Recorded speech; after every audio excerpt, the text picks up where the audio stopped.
I would like to introduce. Okay, let's go. New online radio station. WNB1 Radio broadcasting live 24/7. All music genres. WNB1 Radio. Your urban music link. Welcome to WMB1 Radio and a special edition of Straight to the Point Sports. Seeing that tomorrow is a holiday, we've decided to come on Wednesday and to grace our presence today because, as you know, tomorrow is the 4th of July. So I'm joined here with my regular co-host, Steve Los, Derek and Say Show. What up, everybody? Everybody's getting ready for the 4th of July. And we're going to be doing our thing come Saturday. We'll be on our float and we'll be banging out the music. Given we got a lot of giveaways. So in case you haven't seen the post, we're going to be giving away water bottles and we're going to be giving away towels. And the ladies of Luxury Tax are going to be giving out lip liners to some special ladies that are out there. But it all comes with a catch.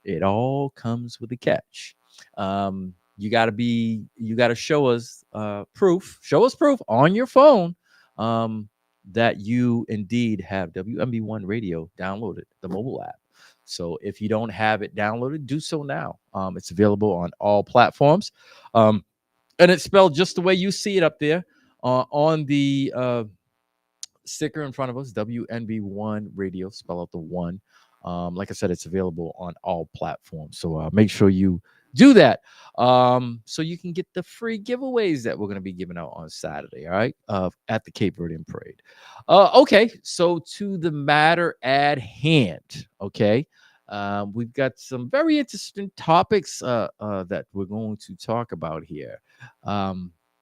So obviously the big story is it's a story within a story. So we all know that the NBA draft was a week ago.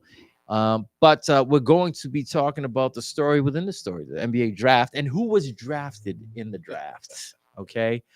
As everyone may know, Bronny James was selected number 54. Was it number 55? Number 55.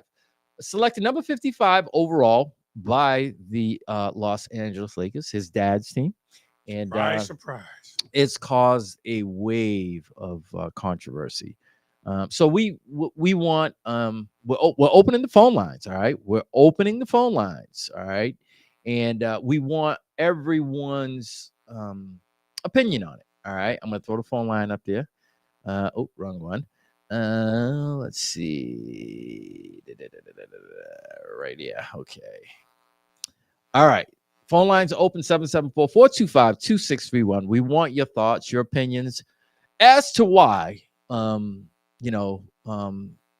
should or shouldn't be there. We're going to talk about it in length. Also, we're going to talk about some, like I said, about the NBA draft. Also, we're going to talk about the Boston Celtics. Making it rain with a lot of money, a lot of cash given out. It's what's crazy is whenever you win, the wallet's always open. As soon as you start losing, the butt cheeks start getting tight, and the wallet goes really tight. You become a tightwad. But when you win, everybody's rewarded, and this is where we're at with the Celtics.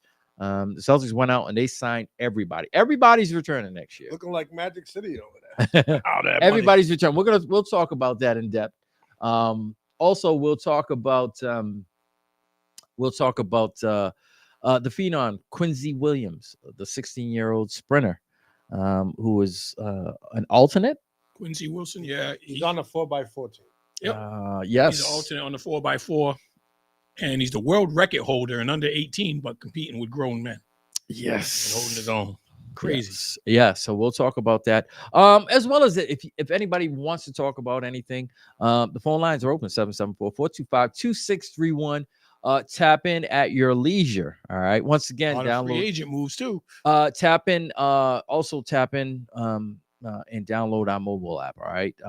Like I said earlier, available on all platforms. Yes, we'll talk about the free agent moves too. first things first, the most controversial thing going right now in all of sports, you cannot look up at a Facebook post, at any social media post without seeing this. Okay, Bronny James was drafted. We have contrasting opinions from a lot of people. Some people seem to think that, the 55th draft pick is nothing but a waste, and it shouldn't matter. Some people think he's talented enough. Others don't think he's talented enough. Some people think it's nepotism. Some people think it's fine. But the question has been told to me: if it were your kid, wouldn't you try to do the same thing? For me personally, maybe you guys can answer this. If I knew my son didn't have the talent and I was a star, I know what's the backlash that's going to happen to me. And I would give an honest opinion. And quite frankly, I would not want him playing with me because I wouldn't want that to be attached to me. He's going to be treated unfairly. Yep. And that's attached to you. It's going to be harder than the Caitlin Clark situation, but she can ball. So he hasn't proven he can ball. I told a lot of people, when I was debating this, I'll be perfectly clear. I have nothing against LeBron James. I do not like him. I like him. I'm not, I don't like him because of political reasons. Because there were a certain group of people that were after him at one point. I have nothing. I love his story. Obviously, he's done something in which not many people have been able to do. Okay. How many times? Yes, on his own accord. Yeah. How many times have we said, this guy's the next Jordan, this guy's the next Jordan, this guy's the next Jordan, this guy's the next Jordan? And when we have said, okay, the guy who we thought was making some waves did something to taint it or had some type of shortcoming, and they fall off the cliff. Since he's been 16 years old, he's been in the spotlight. He is a self-made billionaire. Billionaire. Yep. He is a self-made billionaire. Not many in the NBA can say that. Came from a single parent family. It has married his high school sweetheart and has lived up to all the expectations and then some going into his give him all that going into 22nd year. So, a lot of people, you're hating on him. No, I'm not hating on him. I am looking at it from an observer's point of view, and that's it. I have nothing against, I don't like the Lakers. I'll put that out there. I don't care for the Lakers. They've had their time, and they haven't, what has it been, 4 years since they've won the championship? That's fine and go. But when we play against them, I want to beat them, just as if a Laker fan would want to beat a Celtics fan. Yep. Or whoever your rivalry is, you want to beat them. That's our rivalry, and yes, I want to beat them. But the person, LeBron James, I have nothing against him. All right, so that disclaimer has gone out the window. As far as Bronny James goes, I would want my son to prove on his own accords that he can go out there and he can handle, he can meet the talent level on his own, not, because of, who his last name is. So how do you guys feel now that you know? My thing is, if his last name wasn't James and his numbers were the same as they was this past year in college, would he have gotten drafted? No. There's a guy on his team, on his own team, that had better numbers than him that didn't get drafted. Yep, averaged like 13, 14 a game, second leading scorer. And the other guy. And he didn't get drafted. That started over him, by the way. And he didn't get drafted. Yeah. Well, I think me and you were talking about it. I don't know if it was here. And we were talking about, because it's LeBron James and him having this much power, and Brian just brought the issue up about if it was one of our kids, we wouldn't want that pressure. We compared LeBron to Michael Jordan, and Michael Jordan was in a similar situation, and he didn't force his kid into the league, and his kid had a better college career than what we seen. Where did he go? Clemson, Auburn? Central. He went to Indiana, then he transferred to Central Florida. Okay. But he did work. Michael didn't help him. He let him try out. He ended up getting cut, but there was no fanfare, no hoopla with Michael Jordan doing it because Michael Jordan felt you need to earn your way. Yeah, he didn't force the team. Yeah. LeBron, not only did he tell the Lakers he wanted them, they put it out there to the rest of the league that he won't sign with nobody if he doesn't go there, that he was threatening to go to Australia. Yeah, so That's bullshit. So his agent obviously is LeBron's agent, Clutch Sports. All right. He made it abundantly clear that if anybody, and let's put the teams out there. There were only two teams that he worked out for. It was Phoenix and it was Los Angeles. All right. He made it clear as soon as he declared for the draft that don't even speak of a two-way contract, or my client won't even talk to you. Okay. So there were only two teams that he tried out for, one being obviously LA, the team who drafted him, and Phoenix. And how many second round players have we seen put on demands in that way as a result of who your dad is, because your dad has a lot of leverage. By no coincidence, LeBron opted out of his contract, right? Or he was going to save them some money. That seemed like a lot of people were like, oh, he's holding them hostage. He's holding them. I quite frankly, I believe that this was already premeditated, that they knew he was going to be drafted. And when LeBron was talking about it, I firmly believe that, they can sit here and deny it till the day is old, but this was all part of the plan. If I'm not mistaken, I seen something today. I want to say maybe an hour before coming in. LeBron's his NBA contracts, if you add up all his NBA contracts, comes up like $562 million. That's the most any players has ever been paid by the NBA. Yeah. So he don't need the money. No.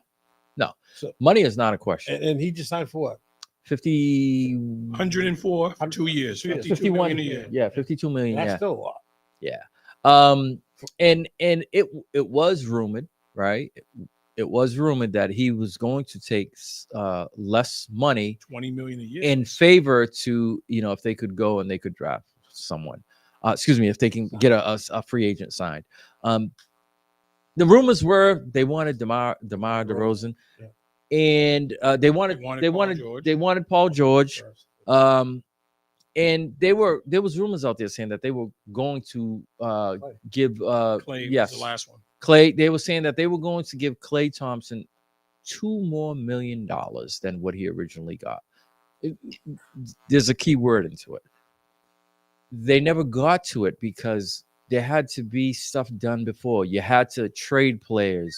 You had to make the money. They never got to that point because there were players on the Lakers who had to agree to it, and they weren't going.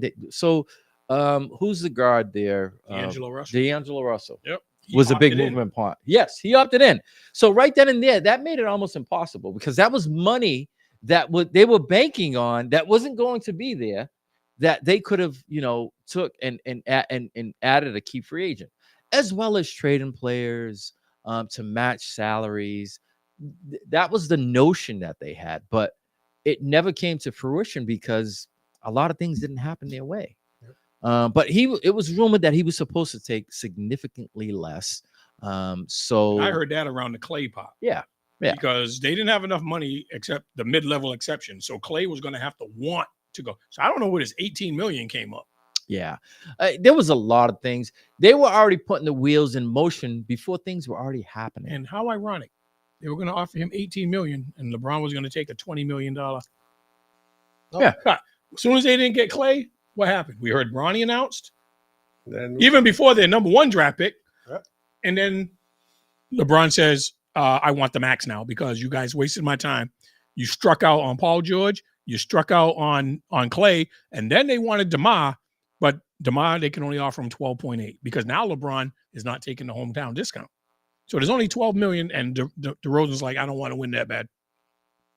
All right. So we get one of our first comments. Keith is saying, if it were my kid, I'd get him in the league because once the game is gone, the money will still be there. This is my answer. All right. we spoke about one Mike Jordan. Mhm. All right. His son was in a similar situation. And I think he knew that his son didn't have the talent to being the lead. Probably didn't want to deal with it.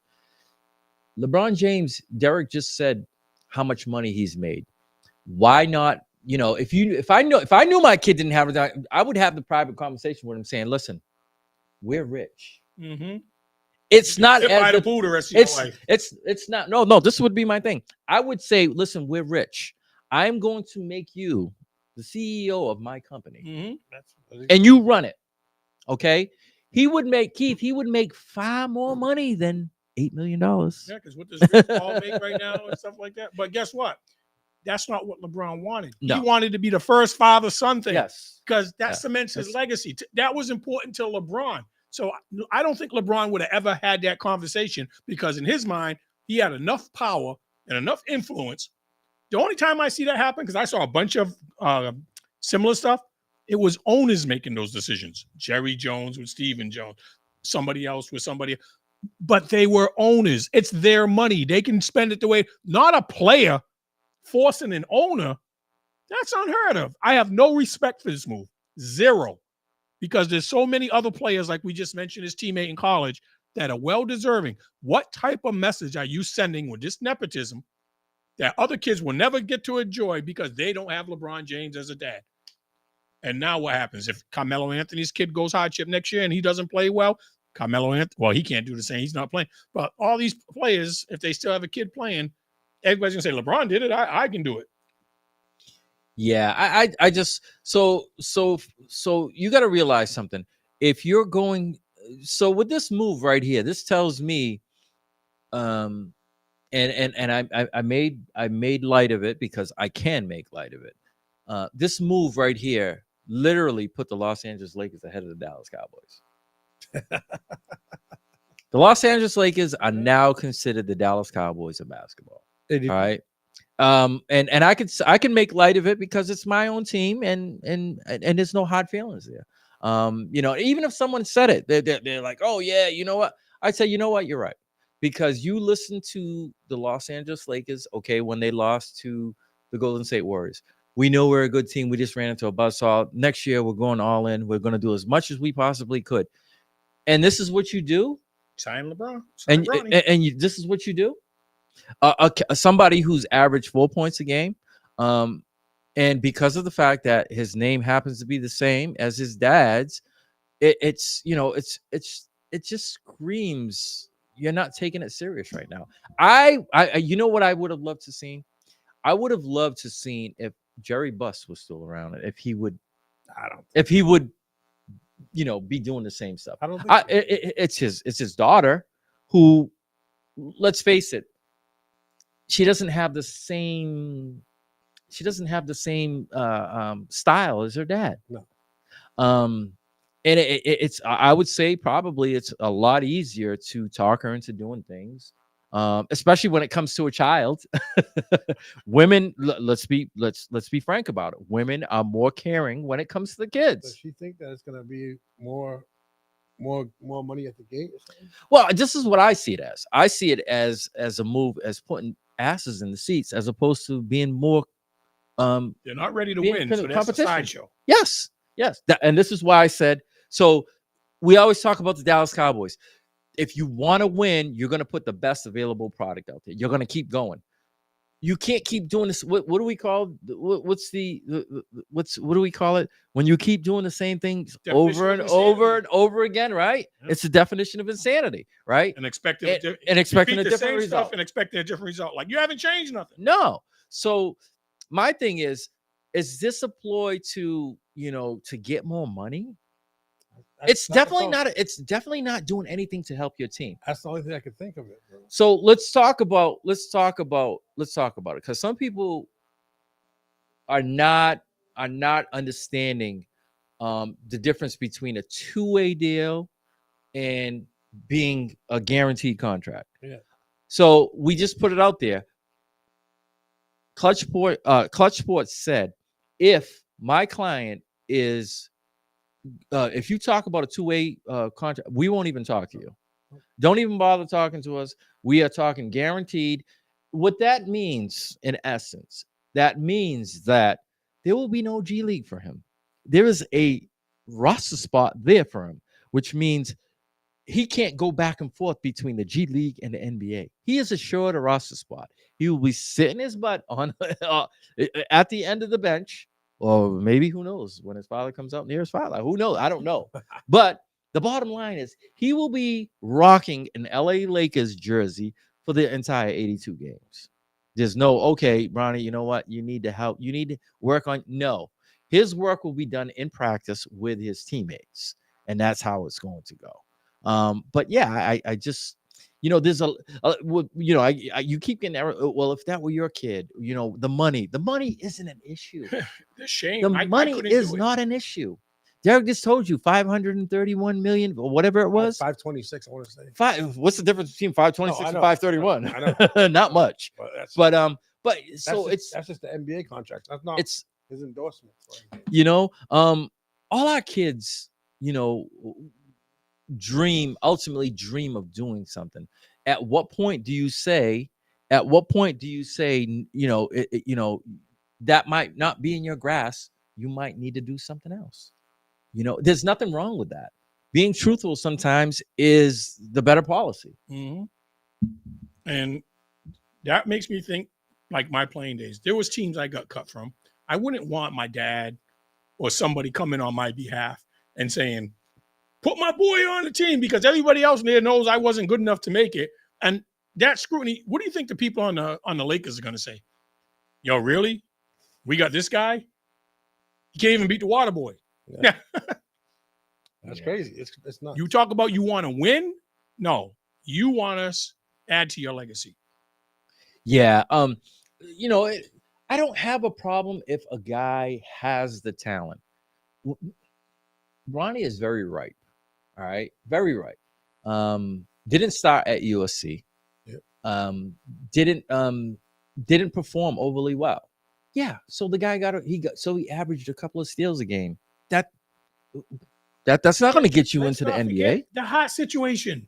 If he were, let me tell you something. If he were if his last name wasn't LeBron, if his last name wasn't James, that heart situation would scare so many people away. He wouldn't have got drafted. He would have been on a two-way contract. Invited to a team. Yes, exactly.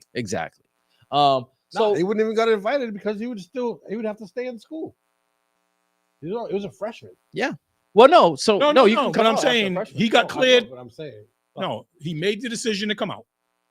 And if I'm an NBA team, not only am I questioning his talent because he didn't show me nothing his freshman year, I'm also saying, do I want to draft somebody that's had a major hot skill? No, definitely. So you got two things. You haven't shown me the talent, and you got a major medical red flag. But LeBron, I'm surprised we didn't hear nothing about the heart condition through any of the commentators. Like, how does somebody say there's a health issue there? Yeah. I don't want to see a repeat of Hank Gathers or Reggie Lewis or anybody like that. This guy played the rest of that year, but he didn't play a lot. Maybe that was by design. Maybe they just wanted him to ease, but he didn't do enough to go to the NBA and get drafted. And he wouldn't have thought about it if he didn't have LeBron. No, he wouldn't even make a roster over there, Keith. Oh, Keith is saying he'd be playing at Marty's Park on Saturday. Yeah, I mean, there's so many, for every reason that someone would put something up, there's probably 5-6 different reasons where I could literally say, well, X-nay that. There's just at least if he had the talent coming out, then I would say, you know what? Let's wait and see. Let's wait and see. But can anyone out there tell me, somebody who's been drafted with the 55th pick, average 4 points a game, and has not been a starter on their team? Do you know who was drafted in that spot? It's people like Nikolai Jokic, and who's the other second round draft pick that was in the 40s? Because Jokic was definitely in the 40s, like 44 or 50, and there was another. Was DeRozan in the second round? There was somebody else that was drafted second round that became an all-star recently. And I was like, those guys at least had something on their resume to show. They don't have their father. Right. but they earned it. They were 55. They didn't get the guaranteed contract. Now, I just looked up what the average mid-level second round draft pick makes. 565,000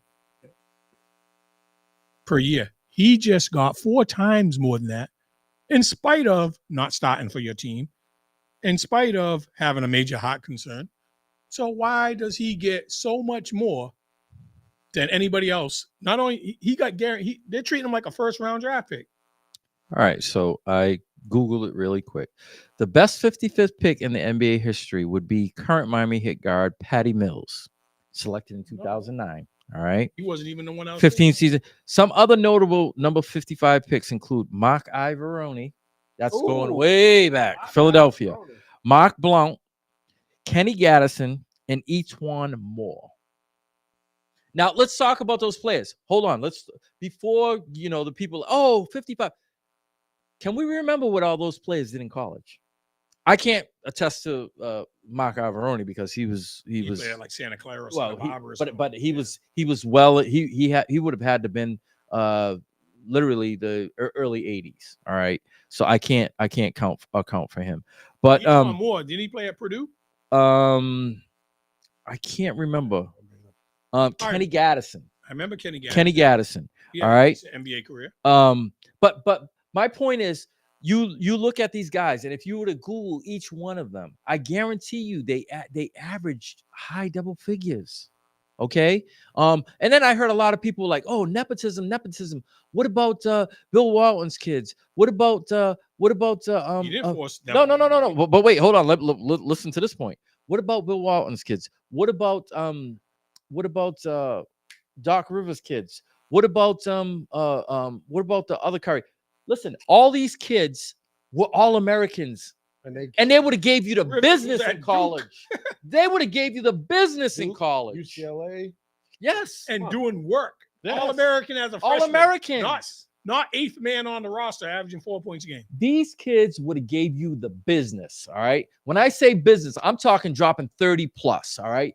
These kids were not 4-point games. They were starters. They were all Americans. And that's another thing so I remember Ronnie being invited to All-American game.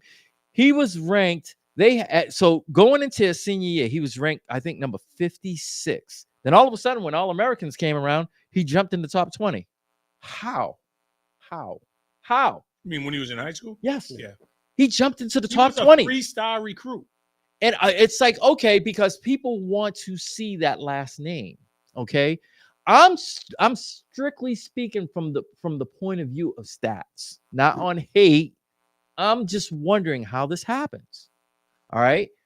You could call it whatever you want. You could say, oh, you're hating on them. I'm just asking these questions. If you can answer them for me, feel free. Okay. It's just questions that everyone else wants to know. Okay. It's not like we're just like pulling stuff out of the air. It was there for us to see. Okay. When you talk about nepotism and you talk about all those other pros kids, those kids were A1 recruits. Okay. Their fathers didn't have the pull LeBron had to make that happen. Doc Rivers' kid was the number 1 kid coming out of high school. Yeah. This is what I'm talking about. He wasn't ranked and had an All-American year as a freshman in the best conference in college basketball. Yeah. So these are things that, people often say. Don't say them just to say them. Look at what those kids did. Look at their stats. Look at the schools they went to. Okay. By no means is USC a powerhouse in basketball. No. Okay. They're an afterthought when it comes to basketball. If you want to talk about women's basketball has been more relevant than the men's basketball. Okay. But it just, some of the answers that they bring, some of the questions that they bring forward, it's like, are you really thinking about that before you say it? To me, it doesn't make any sense. All right. So Kevin's saying he wants a coup. Don't make him angry. Kevin, tell us, call up. Tell us why. What's a cup? He's saying a coup. A cup. Oh, I thought that said coup. Oh, I thought you said cool.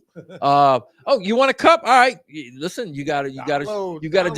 WMB1 radio app, man. This is what we're doing here. Does he have a team in basketball?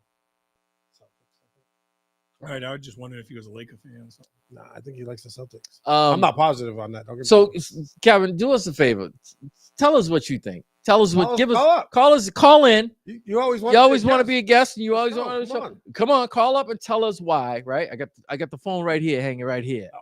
No, I just want one. Yeah. No.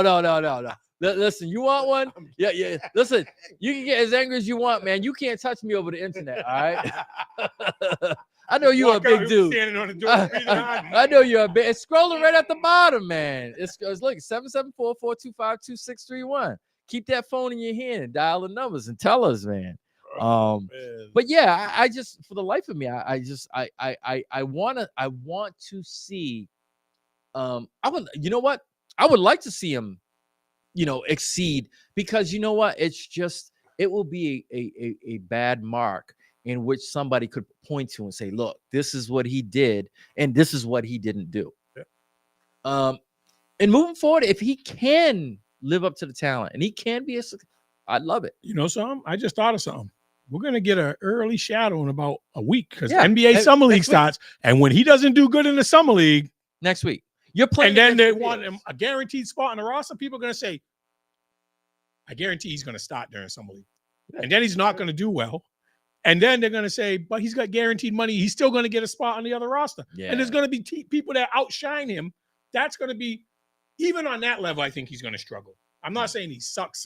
So I just don't think he's NBA caliber. So just think Kevin about it, Rudolph. Hey, okay, hold on. Here's Kevin.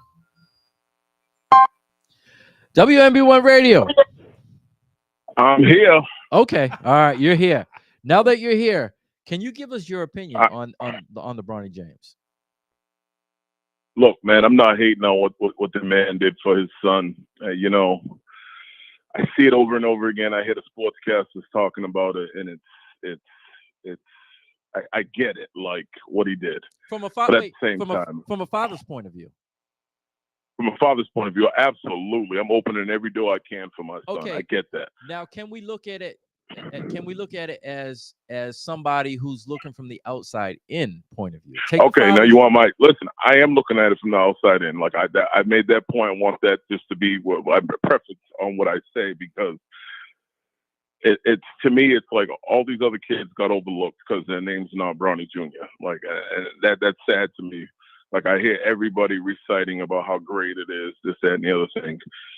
Here's the thing, man. It's not natural. Like the kid is talented. He should have went back to college in my eyes, or even went overseas. Honed his skills. He has natural ability. Obviously, he's LeBron James' son. He's his junior. But at the same time, it's like, did he not just put a big X on his son back? And everybody in the league is going to be like, yeah, look at this. I mean, you got what's his face from NC State. Didn't get drafted. The kid from North Carolina, Baycott, didn't get drafted. His own teammate from USC didn't get drafted. I'm sure all these guys, and I'm sure there's a plethora of others who are not, I didn't mention, but it's going to be tough because everybody's coming at him. He's going to get into that summer league, and everybody's coming at him. They're trying to expose him any way, shape, or form because he's LeBron's son. Now, you look at the bigger picture. How many guys just in free agency just now didn't go sign with the Lakers? The Klay Thompsons, the Paul Georges. They want to know part of that. They want to know part of that circus. More importantly, the coach. More importantly, the coach. I believe Hurley didn't sign because they asked LeBron was in power. They asked him. He probably said, "Well, what do you? If I'm going to sign a contract, I'm going to sign for 4 years. What do you envision? Where do you envision us to be? And what do you plan on doing in the draft pick?" I firmly believe that. And he probably had no idea who'd be there in the second round, but it was already projected. It was projected. It's been projected. The part I don't like is when they told all the rest of the teams to stay away. So he had to go to the Lakers. Every other team was scared to invest that because they might lose it. I would have called the bluff because he would have never had a chance to go in the NBA if the Lakers didn't take him, because he wouldn't have done well overseas. He wasn't going to play in the deal. His agent put out a tweet as the draft was going on. Anybody but the Lakers or Phoenix, stay away.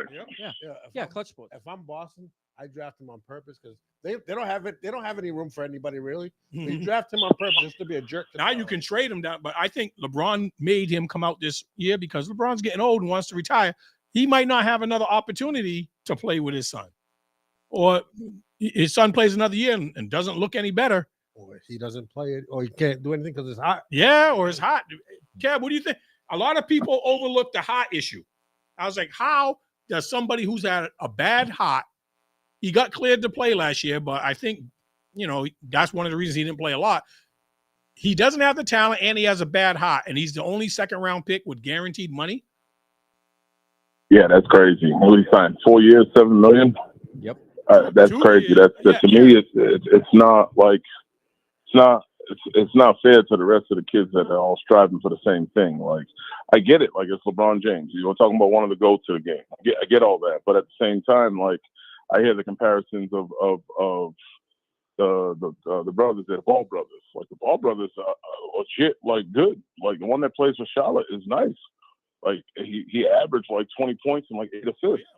Like, the other boy that got hurt, like, legitly, like, he was, like, they're good. And the one they said was the best didn't even make it. They said the youngest brother was the best out of all three, and he's not even there. And then what was the other comparison? And then you're talking about Deion's sons. I heard that comparison. Yeah. Deion's sons are legit, like, they're first-round picks. Like, that's where they're projected at. And like, so in regards to the talent, I said Bronny may have been ripe. Okay, we didn't get a chance to see him, but his process has been pushed forward, and I don't think it was pushed forward in a good way, because how could you? What examples of a good way? What are you going to use? You can't use stats for points. The only thing you can use is like, okay, he's LeBron James' son. Maybe maybe we might see something in the coming years. But as far as the small sample size that we've seen, there is no evidence that he is literally deserving of a second-round pick. And that's why I said he doesn't have the talent to live up to where he. Let's talk about the sample size we did get when he was in high school. He wasn't even the best player on his team. There was like 2 or 3 guys on his team that were better than him. So if you were listening, okay, going into a senior year, he was like the number to start out. He was mid-50s as All-Americans. But then when by the time the All-American game came along, all of a sudden he was in the top 20. So it changed that much drastically. Yeah, where'd that drastic bump come from? That you jumped over 30 rankings? Because the All-American game needs ratings. Yeah, and he's a big name. And I personally think the younger brother is going to be better. Oh, he is going to be better. He's got more size. Remember, Bronny's only 6'2", 6'3". He's already 6'6". Yeah, and he can shoot. I've seen film footage on him. I've seen the footage. He's a bigger version. He has a better chance. It's hard for a 6'3" off guy to make it unless you're exceptional. If you're Steph Curry or somebody. First and foremost, at 6'1", you best have a game like an Allen Iverson. The ability to score.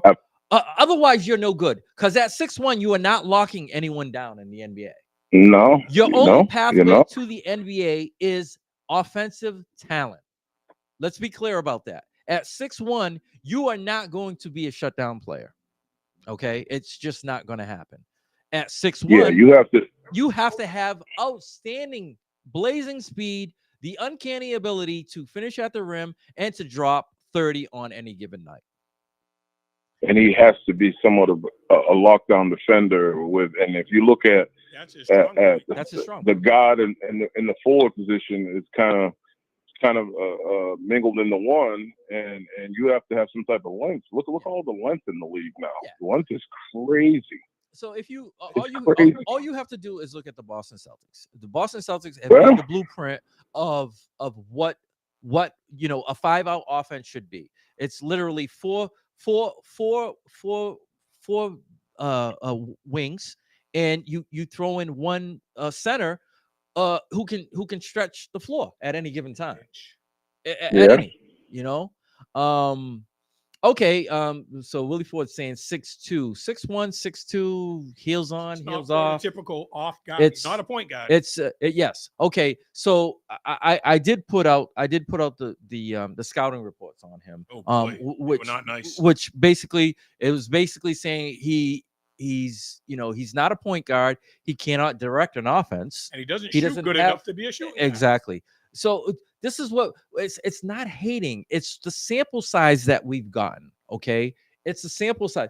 You cannot sit here and say, oh, don't hate on him because he's LeBron's last name. No, we're not hating on him. We're evaluating him on what we've seen of him so far. And what we've seen all the people that were at the NBA draft combine say, they never mentioned their names, but I saw Brian Windhurst say he's talked to 5 or 6 people, and they said, what's your evaluation of Bronny? He doesn't have a position. He's not a one guard. He's not a two guard. His best measurables is he can play defense, and he plays under control. He doesn't make a lot of mistakes. But he's too small to be an off guard, and he can't handle the ball good enough to be a point guard. So at the draft combine, what they said was they put him in pick and rolls all the time, and he got lost in the shuffle. And he's supposed to be a lockdown guy. Mm-hmm. He just simply was outsized. He was outsized. This league is a pick and roll league now. Yes, Yeah. that's all it is. Great match. They will seek you out. If you are a small guy, they will seek you out. Okay. There's no doubt. Listen, you'll have. He's going to have the biggest X on his back. You know what's crazy, right? Just think about this. Hear this out. We are seeing something that has probably never happened. We are seeing. We've obviously seen the whole Caitlin Clark saga. Okay. They actually wanted her to be in the position that Bronny James is in. And we saw the backlash on that, right? It was quelled because there were better players, right? Am I not wrong? Yeah. There were better players. How was she not on the Olympic team? There are better players. Who do you take off? Okay. Now the Bronny, the LeBron fans, that's mainly what it is. It's the LeBron fans are saying, oh, he deserves to be in it. How? Give me something other than the fact of the small sample size that we've seen. Because to my knowledge, I do not recall somebody averaging 4 points and not starting. I'll challenge anybody out there. Give me somebody who's averaged 4 points and has not started for their team in college and has become the number 55th pick. I like to see it. I like to see it. Who was the kid that got picked last year? He averaged like he averaged single digits. He got picked in the 20s last year. I forgot who it was. Single digits in college or in the pros? In college. Did you say the pros? I'm sorry, I didn't hear that. No. I said in college, who's averaged single digits and was not a starter. I think he was a starter. I mean, the closest one I can think of that didn't have numbers that jumped off the board, but his career turned out very well, was Rajon Rondo. That's the one I can think about, but he had size and he had them long arms. He had like a 6'11" wing. Oh yeah. Yeah, but he killed that. Like, you know what I'm saying? So, and like, listen, like, I'm not. This draft, when cats were getting drafted, I was like, who? Yeah, exactly. Who's that? It was.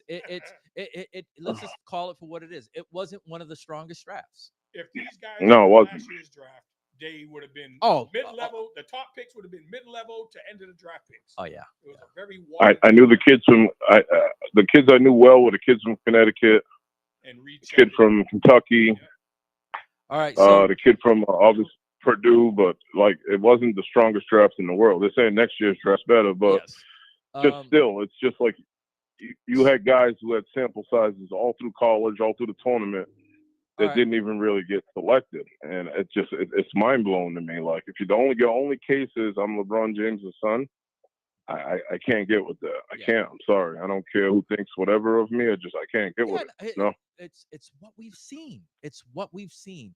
The eyes don't lie. It's what we've seen. You can't give somebody something that they haven't shown you. It's that simple. No. All right. So Willie's saying Pritchard does just fine, and he's 6'1". Let's talk about that. All right. Pritchard was a 4-year player. He number one, he can shoot. Number two, he's a point guard.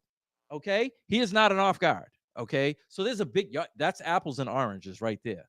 I would never put them two together. The only thing that they have in common is height. Okay, because as we've seen, Pritchard could go anywhere he wanted to if he decided to be a free agent. There would be teams lining up to pick him. He's a knockdown shooter, all right, and he can handle the ball.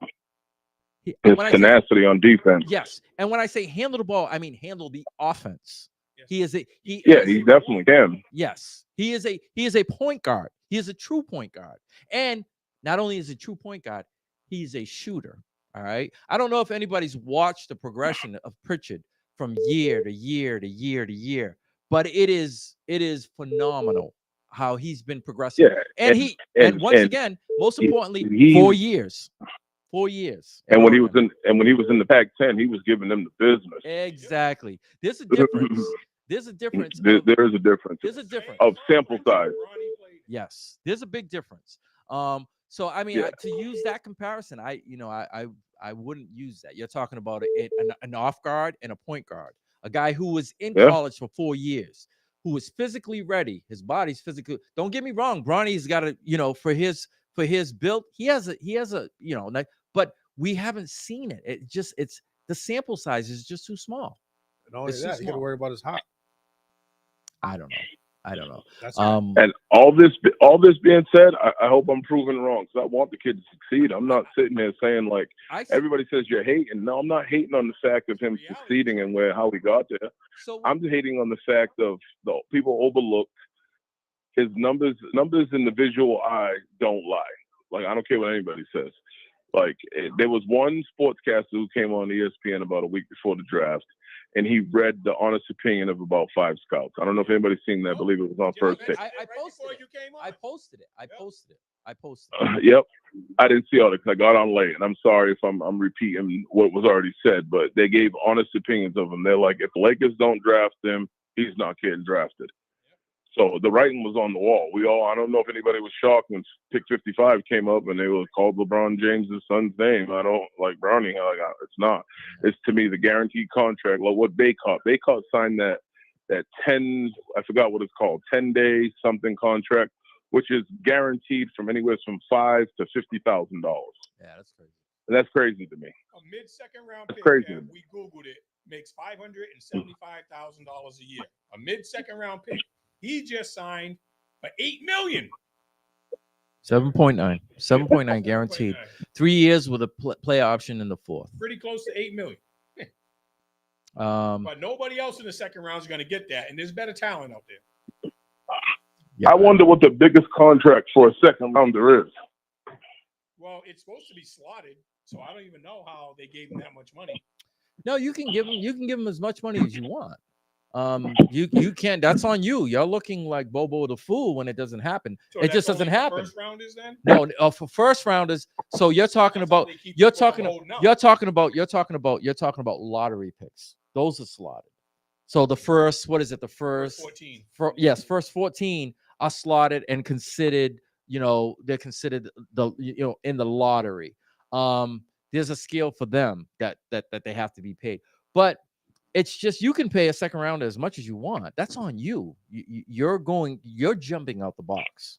That's good. And another thing, Kevin, another thing that a lot of people don't learn, don't know. So a two-way contract means that you're accessible to anytime they say, okay, you're going to go down to the G League. He doesn't have that. He's got a guaranteed contract, and there's no G League for him. He's got a roster spot.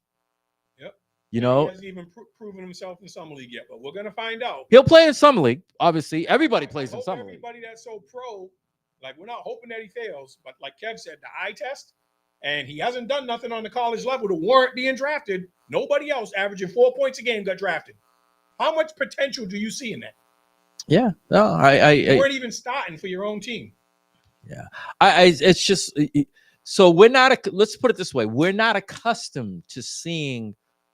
Somebody with with a lack of a resume, a lack of, I don't want to say talent, because when you say talent, people, how do you know he's not talented? But a small sample size and to be drafted so high and to be given such a huge contract. And then all the hoopla around it. If anybody else drafts him, he's not signing with you. You did everything you can to force his I can't find hand it. to go to the Lakers. What's that? The most second round player signed for. Well, Willie's saying that the same contract was given to. You can Google it. You can Google it. I don't know. Chandler Kennedy was a second round pick and got $7.1 million. I don't know. We'd have to look it up. But I mean, I'd like to take a call from Willie because we were going back and forth and debating. And I told him to call in and to share his opinion. Like I said, surely I'd like to be proven wrong, but we're looking at what we're looking at. You know, we're looking at Kev. Yo. Let me take this call. All right. You there, Kev? No, yeah, go ahead. Okay. All right. I got a bottle for you too. All right. All right. All right. Later. Peace. WMB1 Radio. This is Will. Hey, Will. All right. Listen. Make your points. Make your points. Make your points. I hate to read them off of the the prompter. I'd much rather have the person make their points so it doesn't get lost in translation. So me and Beaver was going back a little bit back and forth earlier today. And the thing is this, I don't think you can, my first point is I don't think you can say the kid's got no talent because, I mean, the kid's got talent. I mean, he was a highly recruited kid out of high school. For whatever reason, we can say, well, it was because of his dad, whatever reason. He proved himself in the McDonald's All-American game. And not to mention, it wasn't just that game. When you watch games from him in the past, when he's gone up against the top players in the country, he's fared well. I don't think that he's an off guard in the NBA. I think he's going to have to learn to play point guard. And in a lot of scenarios, people say, well, he's got 4 points. A lot of great players were not great college players because their game is not suited for the college game. A lot of players' game is more suited for the NBA game. So again, I agree with the fact that people are saying the only reason why he was drafted because Dad's on Lakers. That's 100% true. I think you'd have to be a fool not to believe that the Lakers took him at 55 because his dad said take him at 55. But at the end of the day, we're talking about a 55th pick. The 55th pick, and I get what you're saying. You're saying, well, he's got a 7-year deal or $8 million contract for 4 years, what it may be. That's not something that's never happened before. I looked it up earlier today, and again, we talked about like 55th pick. If the guy's name was Bronny Jackson, we don't have this conversation right now. He could have been Bronny Jackson with the same exact stats, but because his dad is one of the greatest players that ever played the game, and he's getting an opportunity, right? That stupid word that people keep using all the time, nepotism. We wouldn't be having this conversation if his name was Bronny Jackson. I mean, that's just the fact of the matter. We're talking about 55th picks normally end up in the G League. That's it. That's usually what happens to a 55th pick. So in regards to the G League, you realize there is no G League for him. I think that in the contract in the beginning, I think that they'll redo that deal. I think he'll end up in the G League before the season starts. I truly do. I think he'll end up in the G League. To the contract he just signed yesterday. He can't be. I think he'll end up in the G League. Yeah, he doesn't. Because remember, like you just said, we're seeing something that's never been that we've never seen before in terms of this whole scenario. I think that he will end up in a G League. If he doesn't end up in the G League, we'll never see him play in a real game. That's for sure. He'll just be on the bench. No different than Giannis's brother. Giannis's brother's trash, but he sits on the bench all day, every day.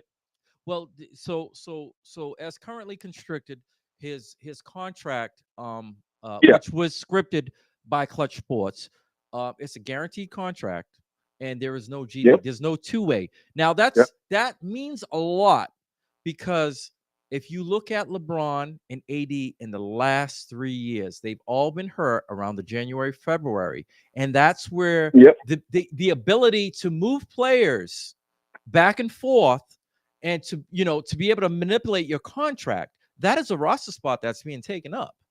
There's no, okay, you can move down or whatever. There could be a guy that could be killing it in the G League. And if if something goes on, the ability to have to make him go down so you can bring someone up might be lost. It might be lost. Right. I don't know obviously the how the contracts in terms of how they work in detail. But again, the kid that was drafted, I believe in 2022, Chandler Kennedy signed a 4-year deal, right? Because the 4th year is an optional deal, for $7.1 million, right? And 4.4 whatever, I think it's 4.1 was guaranteed. He's in the G League today. So again, I'm not sure how that works specifically, but it clearly is possible because that kid had, and again, we have to account for 10% increase every year, right? They increase the cap. So essentially that's the same exact deal with an increase from 2022 to 2024-25 season. So it's the same deal. And he was drafted, I believe, 51st overall. So again, he could still end up in the G League. There's no saying that he, guaranteed money just means that you're going to get your money. It doesn't necessarily mean that they can't say, well, we gave you all this money, but you're still going to go play in the G League. That's still possible. Well, according to his agents, that was scripted by his agent, which coincidentally is LeBron's agent, Clutch Sports. That was the whole thing. Was they didn't? He only tried out for 2 teams, and one being the Lakers and one being the Phoenix Suns. And the catch was, if you want to draft my client, he will not hear any talk of a 2-way contract, which a 2-way contract means just that. You're going to be 2-way in it between the G League and the Lakers. So he is assured a roster spot, 82 games in the league, as currently constructed. So they would have, and I'm not mad. They would have to go to redo that contract, and And they very well could, because like I said, it's I don't know. I'm not going to honestly sit here and pretend like I know Kennedy's contract and what it stipulated, what it did not stipulate. But clearly there's been similar contracts to his particular contract as it stands today. So I don't know what was said. And again, we're all talking about speculation, right?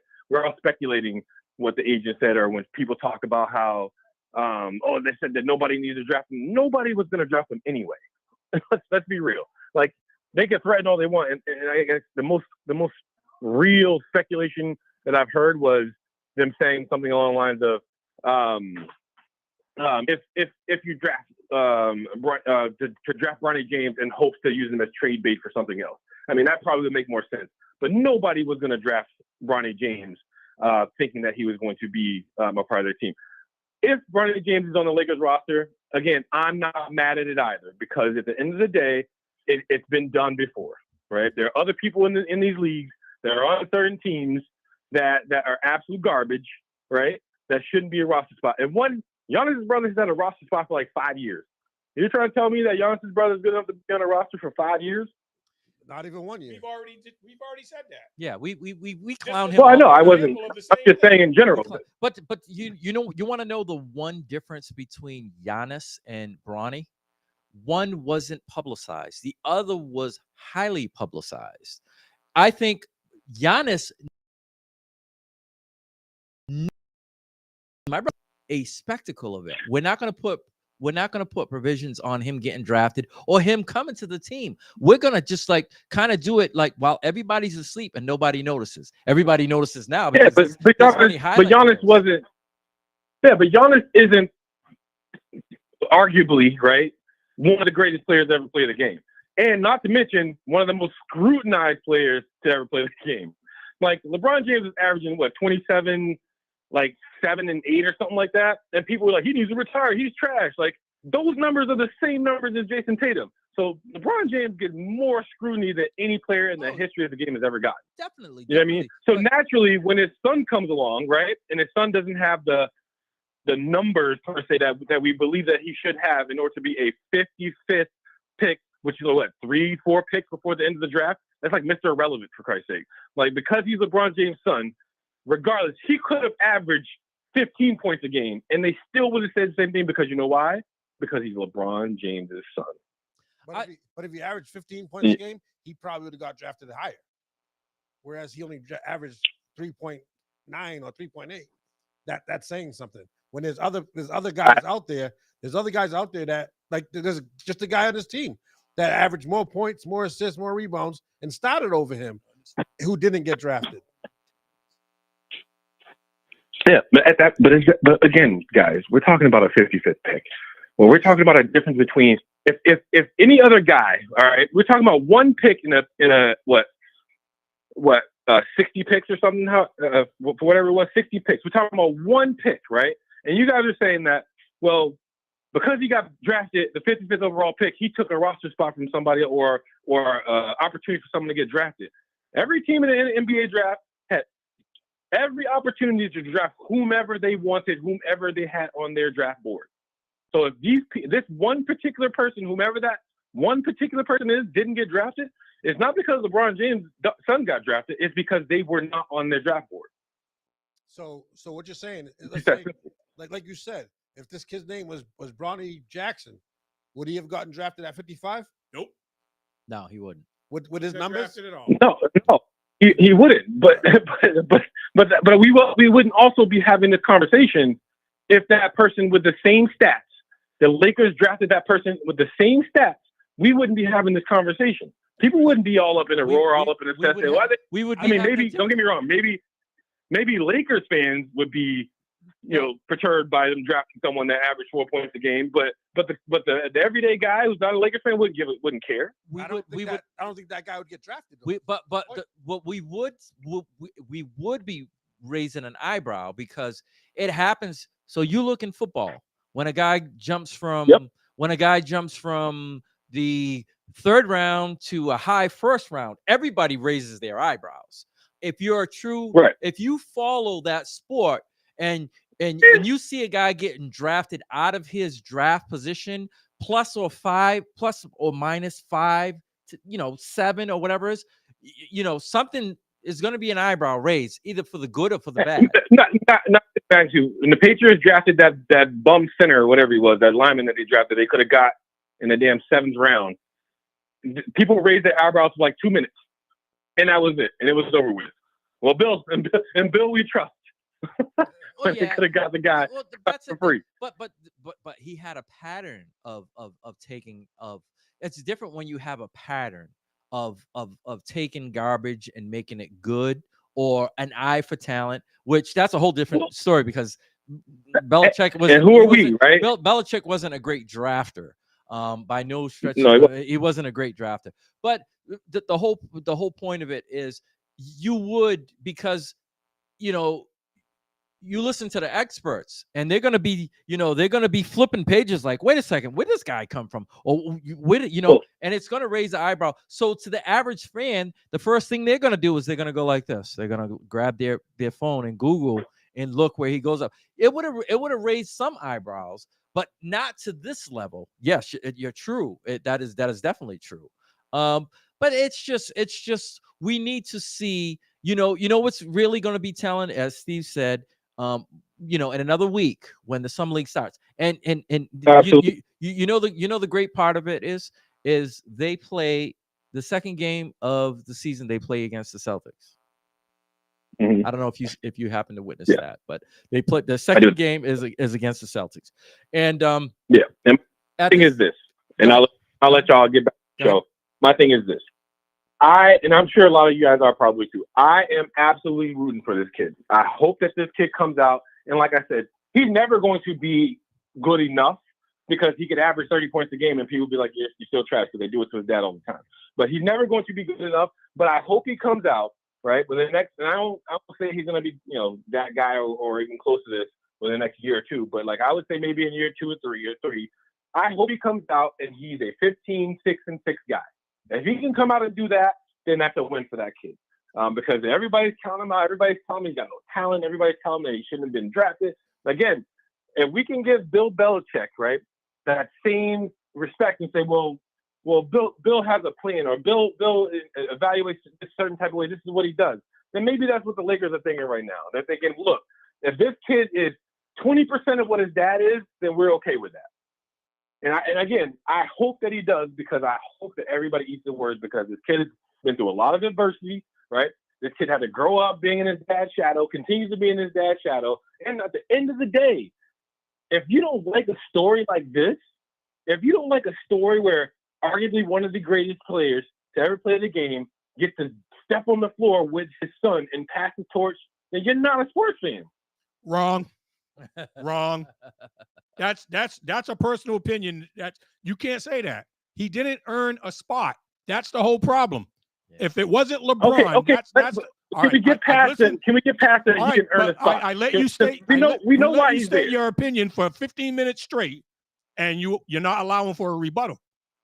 I just Go for want it. 15 seconds because we've let you go on for the last 10 minutes, and we've respected your opinion. The whole argument was he wasn't worthy of a 55 pick.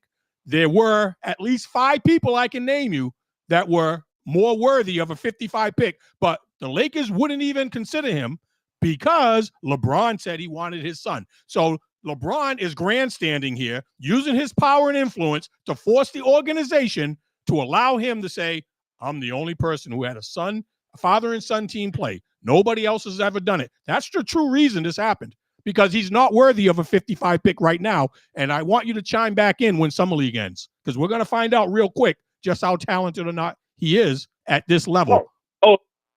If anybody knows me, you damn well better be sure that I'm going to show up if he does, because I'm going to let everybody know. And again, we're not evaluators.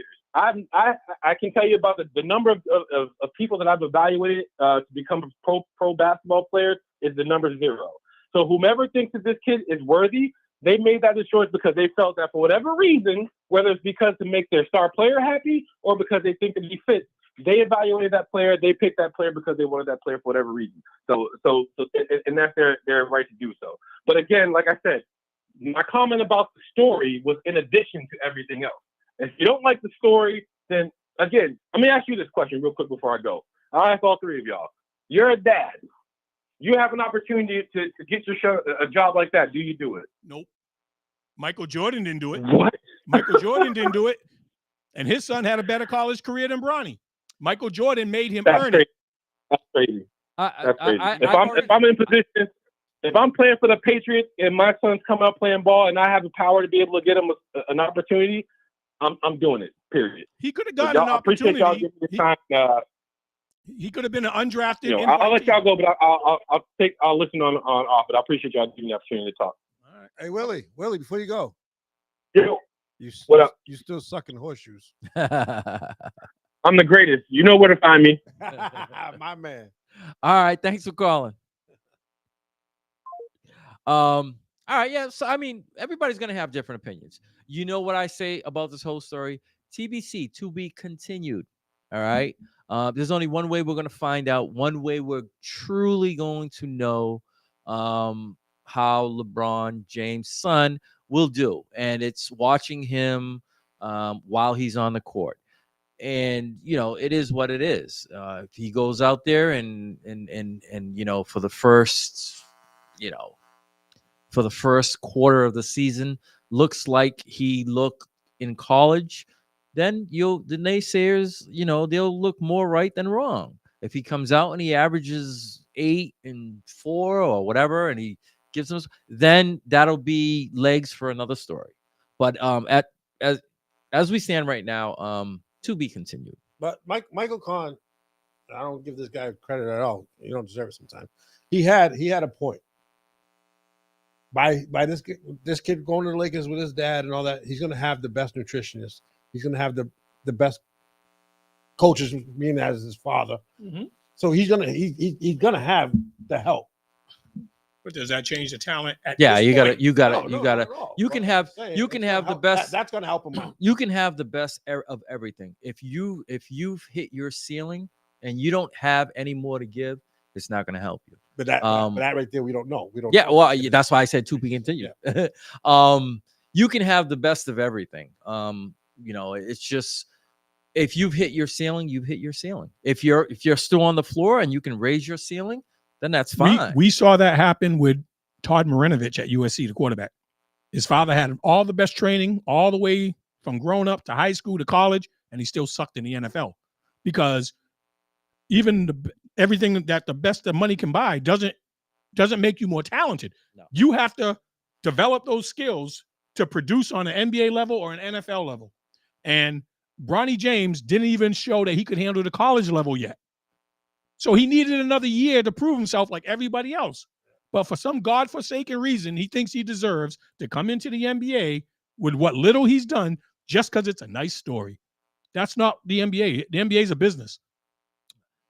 He should have been an undrafted invitee to camp and earn his way on. But he wanted the guaranteed money, and he got more than he deserved for what he's shown so far. Like Kevin said, at the end of the day, I wish him the best. I hope he does prove me wrong. But I'm just looking at it. I'm looking at it from what he's given me so far. And Michael, you're saying that we're prejudging him. Everyone judges. We all have opinions. That's what it's called. It's not we're judging him. We're stating our opinion. That's all it is. All right. So like I said, it's to be continued. We will know a little more next week when he plays a couple of summer league games. And something that I just wanted to say before we move on. So when you go to the summer league games, he is not only going to be facing, the peers who he was in the draft. He's going to be facing last year's top talent. He's also going to be facing some guys who just got signed. Okay, some guys, the best level he's played against so far. Yes, and that's not the top level of the NBA. Yes, no, it's just the best of either last year, this year, or people who are just who just latched on to teams. It's going to be a plethora of people that are in that melting pot playing against one another. It's going to be interesting. But we'll leave it alone. It'll be to be continued, and we'll move on. He didn't have talent. All right. He said he didn't have enough talent to be worthy of a number 55 pick. All right. Not NBA ready right now. All right. So we'll move on. Thanks for everybody for chiming in. We'll talk more about that, like I said, in the coming weeks. We'll touch upon free agency. We'll talk about way free more agency. Interesting than the draft.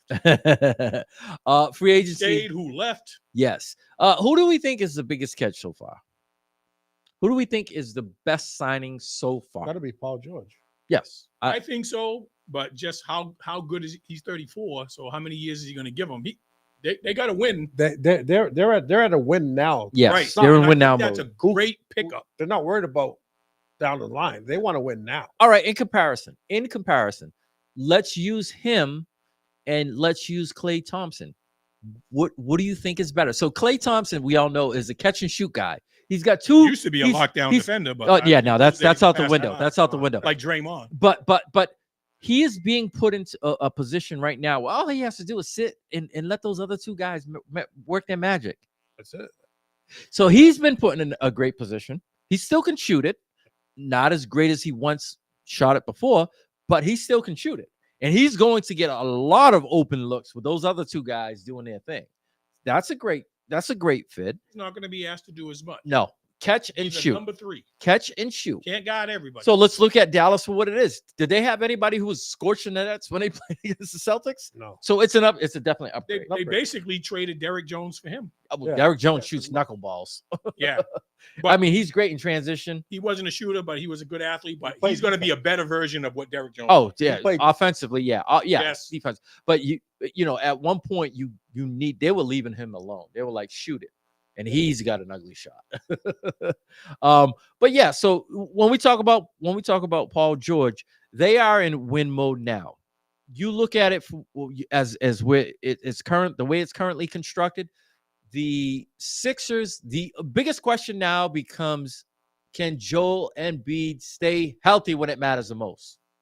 You've got a guy who's on the rise, first time All-Star. You've got a guy who's proven himself to be able to score, and do what he needs to do. And not only offensively, defensively, he's a pretty good player as well.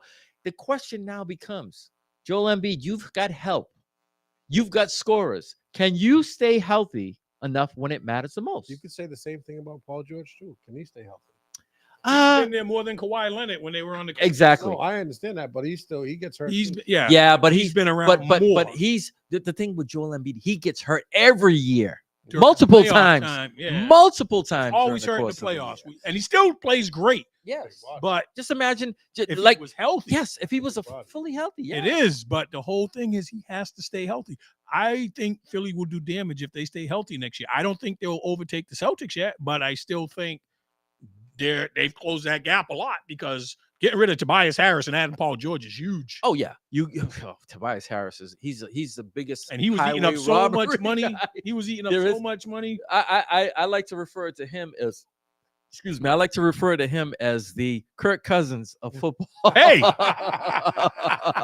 guy made so much damn Wasn't money. even me. He made so much damn money, but it's the truth. They showed he's had. I can't say this about Kirk Cousins because he's actually he's put up numbers, but for the amount of money that Tobias Harris has made, in regards to the production that he's Right. had, is horrible. the return on that investment Horrible. didn't come in. Kirk Cousins put up Yes, numbers. he He put up just numbers. couldn't get him to win. Yes. But he played well So in the regular season. I think that we're overlooking some other team that is in the same division, the New York Knicks. Well, we were going to mention them, and the sleeper, John Randall's still there. Julius Randle, rather, is still there. Yeah. I think he's going to stay. And when you add that with adding Bridges, and then if they stay healthy, now they lost Hartenstein. Yeah. That's huge, which makes OKC one of the big winners because OKC added Lack of him and rebound. Caruso. Lack of rebound. and Defense. They've got it. They've got the rebound. Hanstein, he's a monster on the boards. Hey, why'd you say John Randall though? You still I know.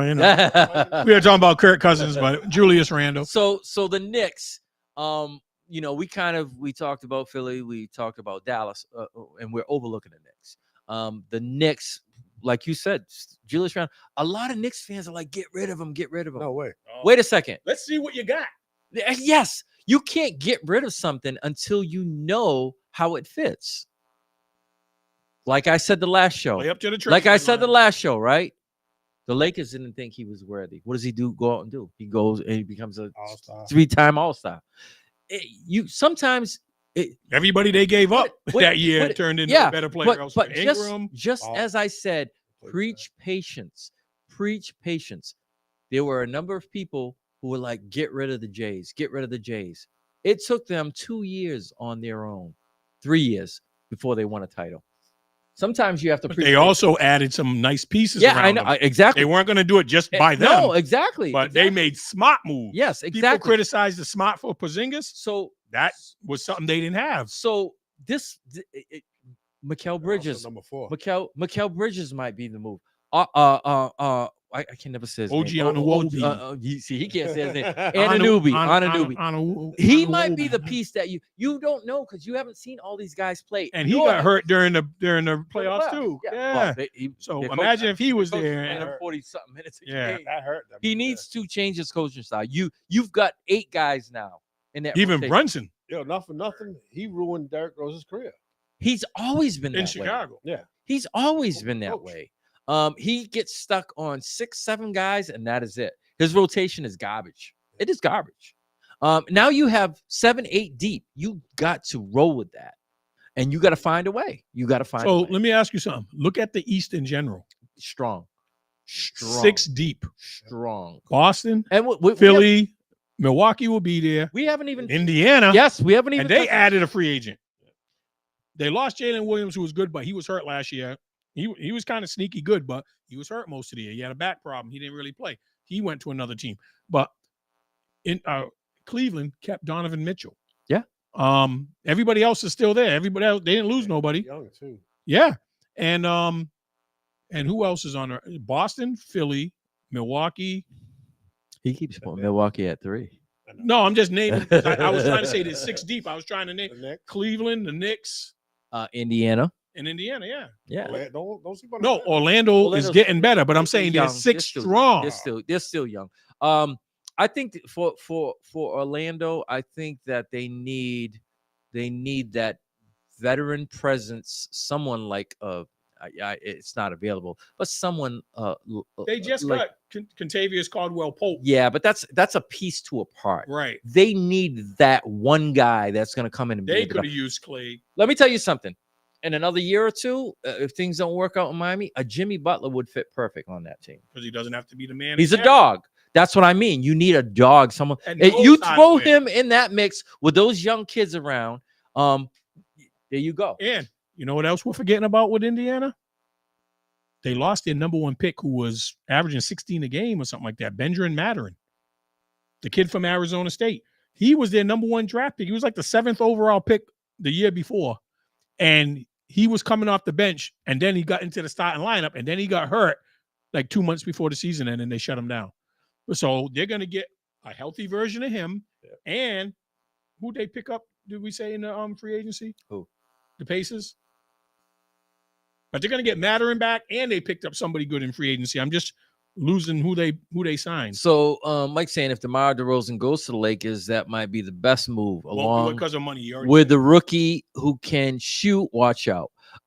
They filled needs if DeRozan is with the Lakers. So Mike, you must not be watching the same news that we're watching, because with LeBron signing the max contract, there's no room.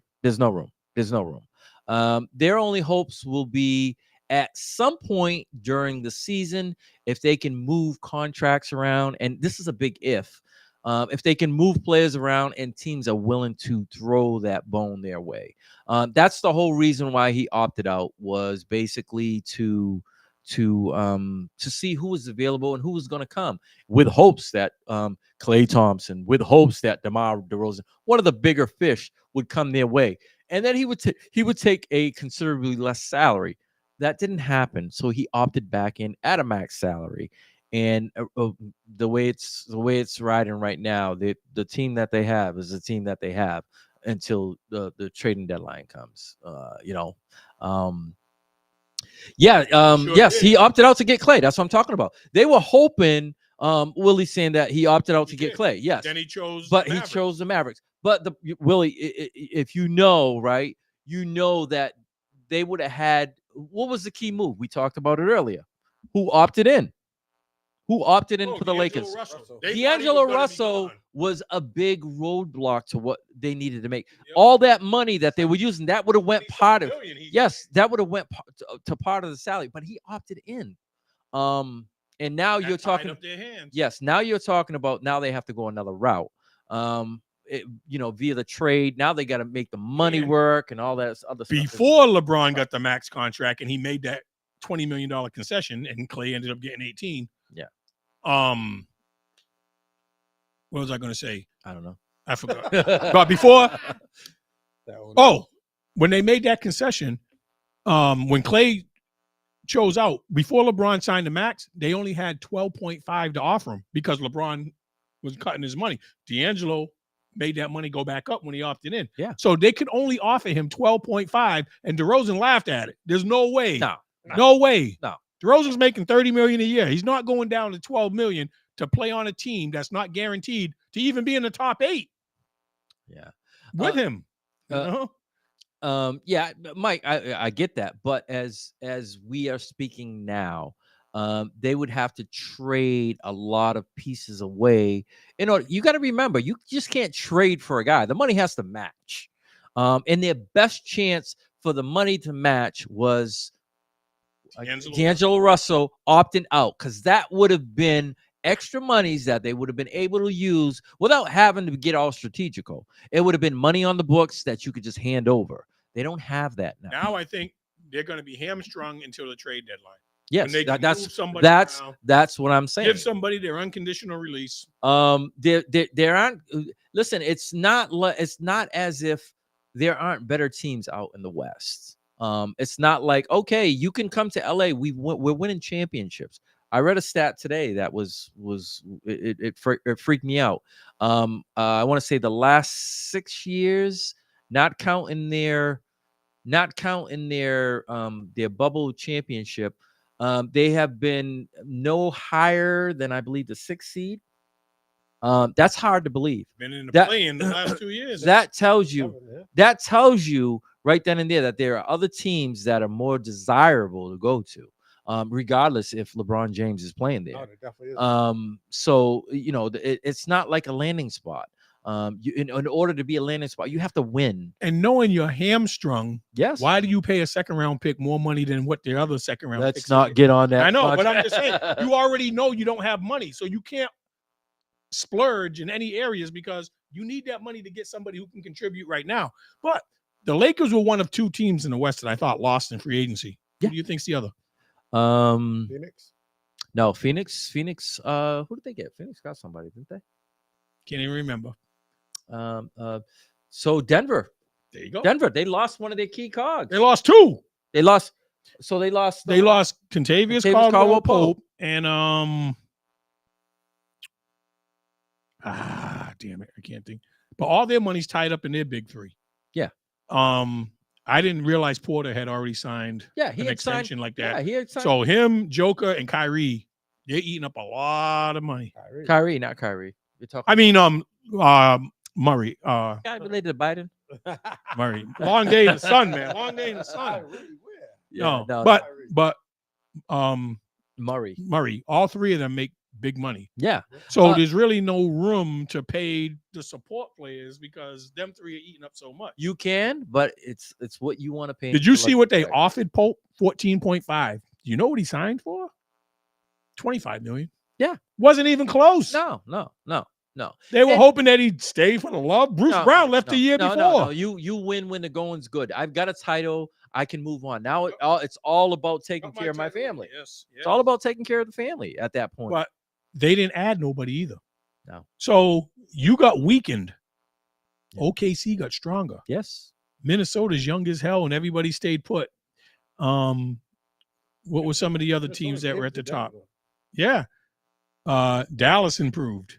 Yep. Yeah. All the top teams in the West improved. And with the Lakers and Denver went down. And we're forgetting about when that guy comes back. Yeah, Memphis. Oh, I already got them as a sleeper this year. Yeah. Can't sleep on New Orleans either. No. Pelicans. But yeah, Zion, I would love to see Zion stay healthy. Yeah, he's for a another whole one. year. He's another one. 'Cause they got a free agent God to play with the kid that came over from Portland, who's playing with McCollum now. It's a point guard though. Who just went over? Murray, was it? The kid he was at San Antonio. Went to the Hawks. Wow. DeJounte Murray. Yeah. You're right. Legit point guard. Yeah. 6'5". And he's a proven player. And quiet as be kept, I think the Spurs are going to be a lot better because Chris Paul is going to stabilize that team and be the point guard they needed. And then they got the kid from UConn, who I think will come off the bench, Stephon. They still need a couple of years, though. Yeah, but they won't be a 14, 15 win team like last year. They'll get into the 20s. I'm just saying they made strides. Chris Paul's only going to be a placeholder, but they really needed point guard help really, really bad. He's going to put all those guys. He's going to put all those guys in the right spots in the right places. That's what it's not. It's not. That's hot dog. It's not the Chris Paul that's going into his 17th year. He's not going to give you. He's not going to give you. Yeah, no. It's all about basketball knowledge, putting people in the right places. Their best ball handler last year was Wemby. Yeah, it's now Wemby can go down there and just say, "Let me just find a spot in the court I want to be at." Listen, all they need now, if I'm their GM, I supply them with shooters, because when that ball goes inside, it's just like it's everybody. It's a black hole on one guy. Just supply. That's why I was surprised they drafted Dillingham from Kentucky, who they could have used, and shipped him to Minnesota. Yeah, on draft night, I was like, you had him. And somebody else. The kid from LA. The kid that the Lakers drafted. He's a shooter. Yeah. The kid that the Lakers drafted. What's his name, Willie? I forget his name. Yeah, he's a shooter. Who is it? So the lefty white kid? Yeah. Yeah. They were asking, they were like, why is he still on the board? Yeah. People were like, why is he still on the board? You know? That was the kid from the SEC from Kentucky, Knecht. Knecht. Yes. He came from a Division II school where he was All-American and took a chance transferring to Kentucky, and he had a hell of a senior year.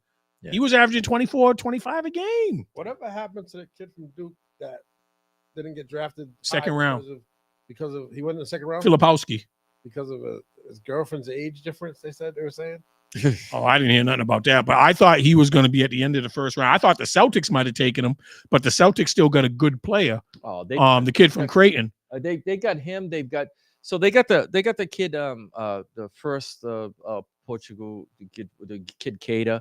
He's a 7-footer. He's good.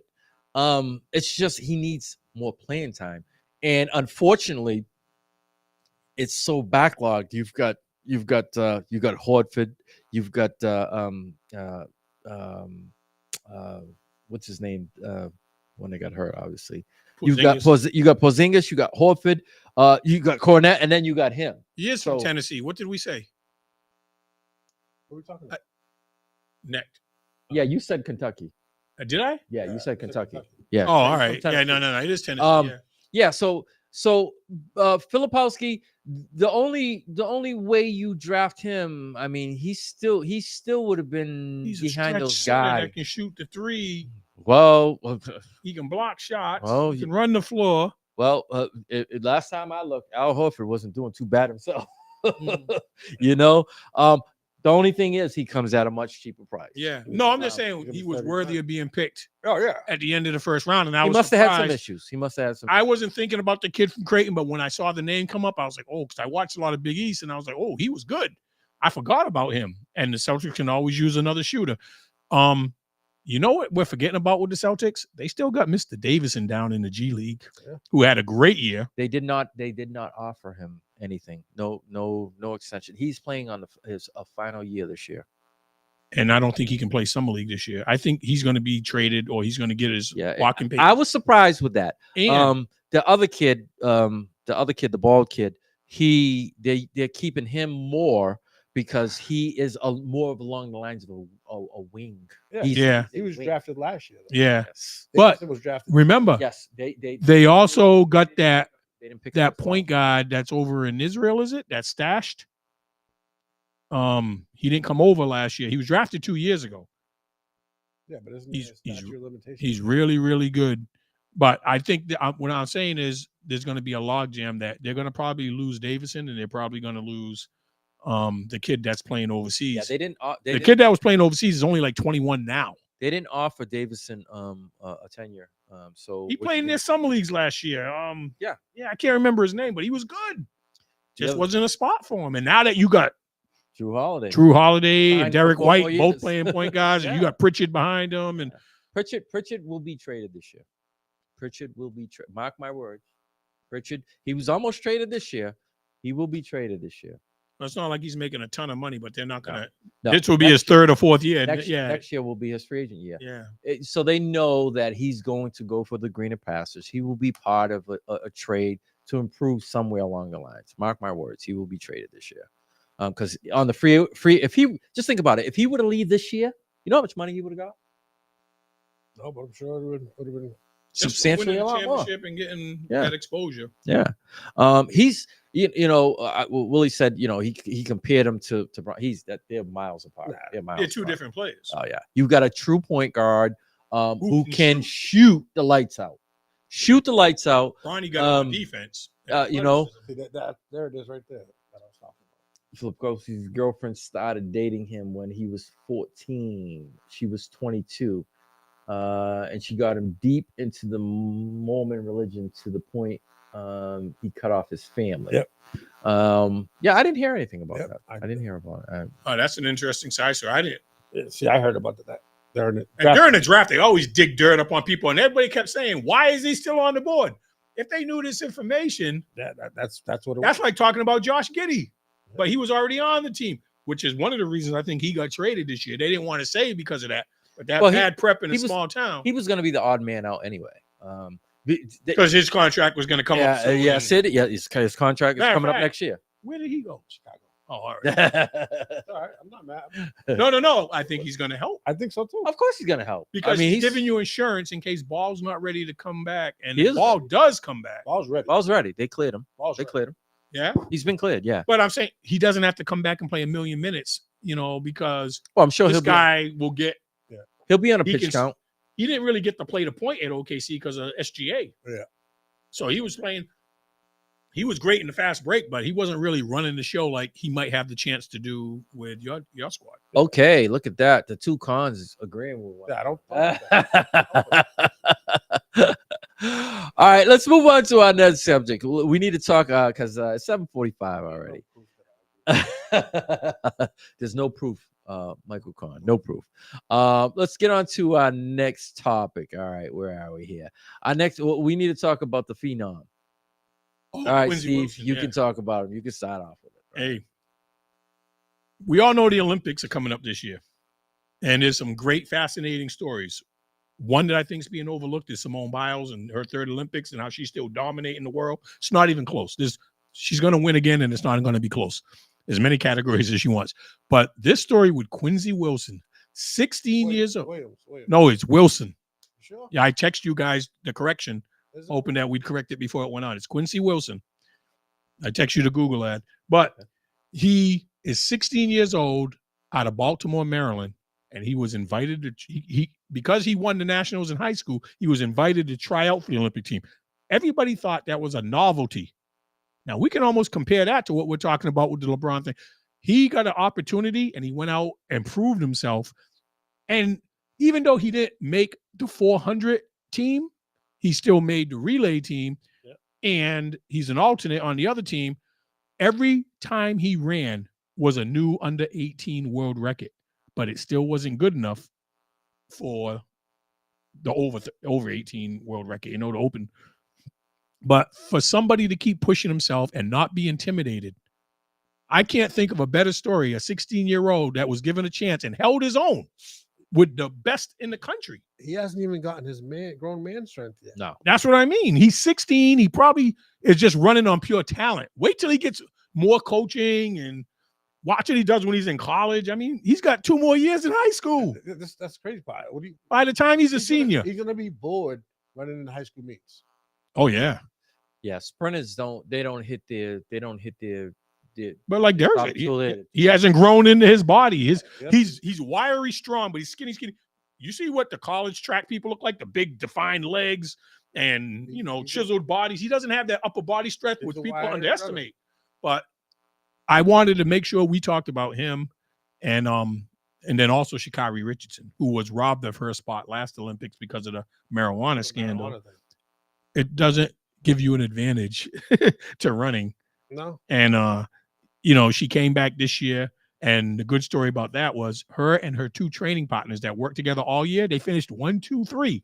So all 3 of them are going to stay together in the Olympics. So those 2 track stories where I thought unbelievable. What do you guys think about Quincy? I mean, you guys turned me on to the story. I did see it, some clips, but I didn't follow the story in depth. But 16 years old is amazing. He's a phenomenon. How do you have that maturity level to even? That's pure talent. Typically, you don't see, like I said, most of the sprinters are around 20, 21, 22. They're peaking as they're coming out of college. Mm-hmm.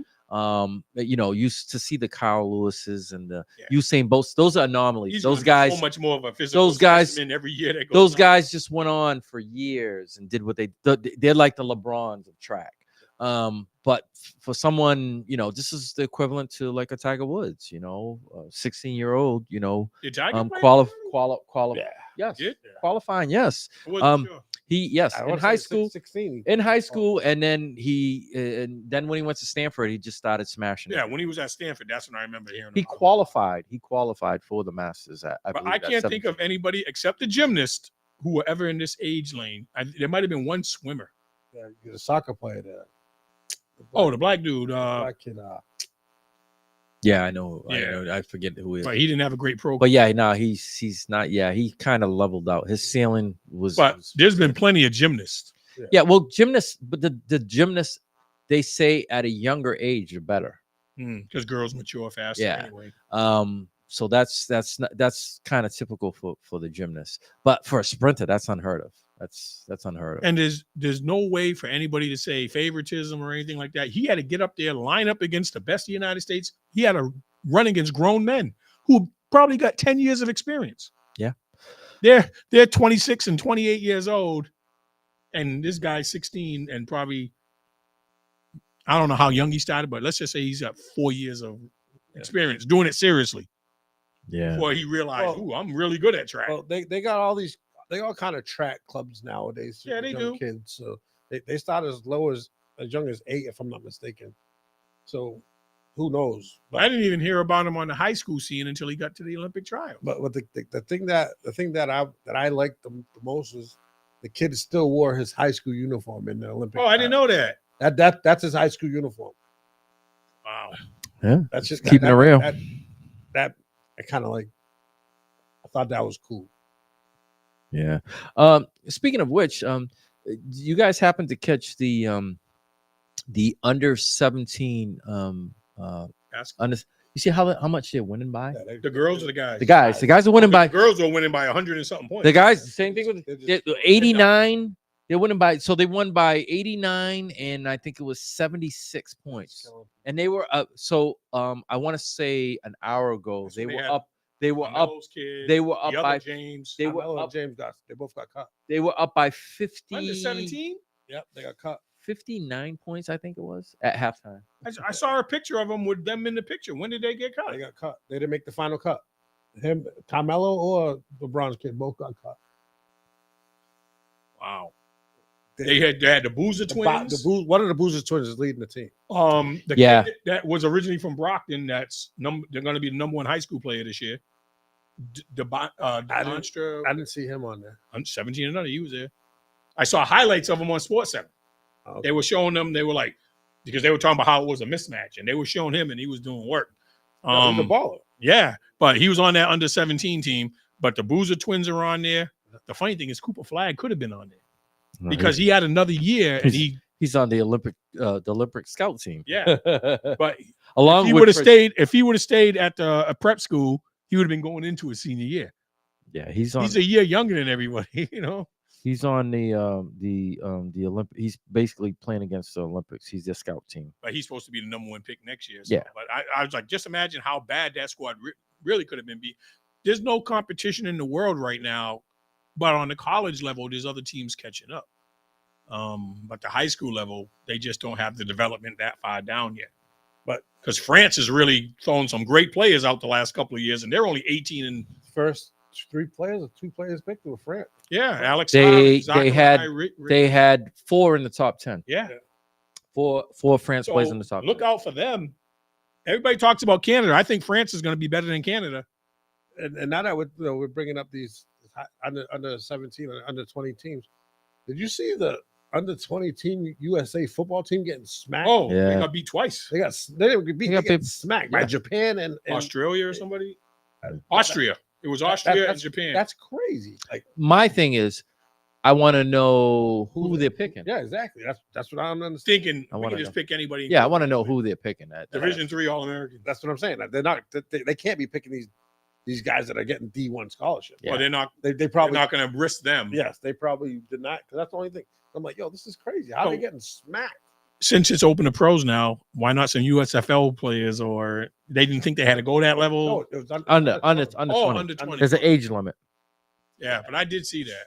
It was like, and I see, But like, yo, this is crazy. If you look at, we were talking about the men's team, the women's team, they showed a picture of them against their competition. The size difference was They're unbelievable. playing like they're playing against junior high girls. They were playing against people that are taught, they were like 5'4". I don't know if it was Mexico or Ecuador or somebody. Ecuadorian team. They were like 5'4", and they were both coming out the tunnel. And our girls, we had 6'3", 6'4". Yeah, honestly, when I seen it, I thought it was a fake put together. Yeah, So did you see the girl that plays for China? 7'5". Yeah, Yeah, she's Huge, She's huge. huge. that's an unfair advantage. If you have any type of skill, there's nobody else your size. She's There's no other. She's Brittany slow. Grant Yeah, you is just the run 'em. tallest You we've just run seen. 'em. Yeah, You just she's run 'em. slow, but yeah, You But run if 'em. she gets down low, it's just like there's a kid that's going to Florida next year. Yeah, 9. yeah. Yeah. And Yeah. he's just big. He looks goofy and all that on the court. He went to IMG. Yeah. Yeah. But when you're 7'9", All he does is he does this. Even a 7-footer is 9 inches shorter than you. Yeah. And he has some weight on him. Well, the funny thing is about right. Oliver Rue. You remember Yao Ming when he stood back to back with Shaq. But he had talent. But no. But I'm saying Yeah. the size difference. You see the size difference. You're like, because we always thought Shaq was huge. yeah. So now it's no longer a question of 7 feet tall. 7 feet is not is going to be the 6 in another 2 to 3 years. The way that these 7'5", 7'6" kids are coming along, the 7 foot is going to be like a 6'6" guy now. Yeah, It's going to be so much different. just not New Bedford. Oh yeah, no. Yeah, so I think we're gonna wrap things up. It's 7:55, 8 o'clock. I think we had a healthy discussion about LeBron James. We had the Summer League starts this Sunday. we had a for and against. Not to be biased, one-sided. Thank you for everybody who chimed in with the comments as well as the phone calls. It's always great to have different. Yes, opinions. we always want to, and we Makes listen. the show better. Yes, Because you're forced to look at it from 2 points. Yeah. So Yeah. even when our guests were talking, I'm sitting there trying to picture things from their side, but I'm also thinking of how to combat that. Yeah. Because that wasn't the opinion I shared, but it was good to have, competitive banter. Yeah. So don't forget, Saturday, WMB1 Radio will be represented in the annual Cape Verdean Parade. We will be on the float, and we will be doing our thing. We're going to be giving giveaways. We got giveaways. We got water bottles. We've got Give away these hats. the hats. That's are, how you're going to recognize it. the hats are our hats. Those are our own personal hats. But we're going to be giving out water bottles. We're going to be giving out towels, WMB1 sweat towels, the microfiber ones, the ones that are keeping looking nice and cool, and all that other stuff. Kevin, if you've got about $500, we'll be more than glad to let you on the float. Oh, Just hit me up. You might need security. Like this. Kids get violent if we don't throw them enough candy. We need somebody to Hit me once the stop show's throwing rocks over, at us. and we'll make it happen for a small fee of $500. But no, be sure to check us out. Like I said, in order to get those giveaways, we're not just throwing them out to anybody. We want there's prerequisites to getting our giveaways. We got a lot of stuff to give away, but you got to follow. We've been posting on social media. You got to show proof that you follow WMB1 Radio, and the best way of doing that is to make sure you download the WMB1 Radio mobile app. So you got to have that on your phone. It's real simple. It's available on all platforms. If you plan on being at the parade, and we're gonna be passing plenty of stuff out, but you got to show proof that you follow us and listen to us. But yeah, so make sure that you check us out on Saturday. Come on down to the Lighthouse Tavern on Saturday night. WMB1 Radio will be in full effect. We're gonna pretty much have everybody there from all the shows. I'll be spinning along with DJ Nomad. Sure to be a good time. Make sure you go and show love down at Monty's Park, all that good stuff. Enjoy the Cape Verdean cuisine, the Cape Verdean culture. It's a great time of year. We only get to do this one time a year, so let's make it a special one at that. definitely. All right. Once again, make sure you go follow us on social media and download that mobile app, because if you don't, there's no way you can get the giveaways. It's free. It's all free. Really simple. All right. So yeah, we've come to a conclusion, and we will see you hopefully this Saturday. All right. So yeah. 2 weeks. 2 weeks. Yeah, 2 weeks. We'll be back in 2 weeks. Oh, it's going to be time in 2 weeks. Oh, Training camps are going to be close to being open. yes. 3rd week of July. Yep. So yeah, we'll see you in a couple of weeks. Until then, peace and enjoy, and we hope to see you this upcoming Saturday at the parade. All right, we're out. Peace. I would like to introduce. Okay, let's go. New Bedford's new online radio station. WNB1 Radio broadcasting live 24/7. All music genres. WNB1 Radio. Your urban music link.